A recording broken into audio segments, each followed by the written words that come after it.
ఈ వీడియో చూడండి. ఇంకా అవతల వాడు అలా అవుతాడు, 18 ఏళ్ళ వాడు 55 ఏళ్ళ వాడు మేమే ఆగలేము. పంతులు గారు రకాలు కట్ చేసేస్తే అవుతారు మీరు. చీరలోను మీ అందం నిండుగా కప్పుకునే బట్టల్లోనే ఉంటుంది తప్పితే సామాను కనపడే దాంట్లో ఏం ఉండదు.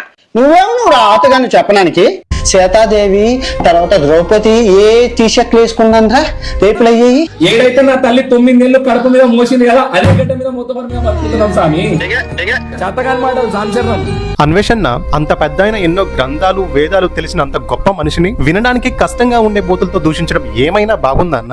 గరికపాటి గారు అయినా శివాజీ గారు అయినా ప్రస్తుత సమాజాన్ని సినిమా వాళ్ళని ఉద్దేశించి కొంచెం మంచి బట్టలు వేసుకోండమ్మా అని చెప్పేసి మంచి మాటలే చెప్పినారు. వాళ్ళేం జీన్సులు టాపులు వేసుకోవద్దని లేదా ట్రెండీగా మోడర్న్ గా ఉండొద్దని చెప్పలేదు. బట్ ఏదైనా లిమిట్స్ లో ఉంటే మంచిదన్నట్లు చెప్పినారు. ఇక్కడ వాళ్ళు చేసిన తప్పేంటంటే ఏదో ఫ్లో లోనో లేక ఏదో ఎగ్జాంపుల్ చెప్పబోయి శివాజీ గారు సామాన్లు అనే వర్డ్ యూజ్ చేయడం, దానిపై చాలా మంది రియాక్ట్ అయ్యారు. అండ్ శివాజీ అన్న కూడా సారీ చెప్పాడు. అది చాలక ఆయనపై మహిళా మండలి కమిషన్ లో కంప్లైంట్ ఇచ్చారు. ఆయన అటెండ్ అయ్యి సారీ చెప్పాడు కూడా.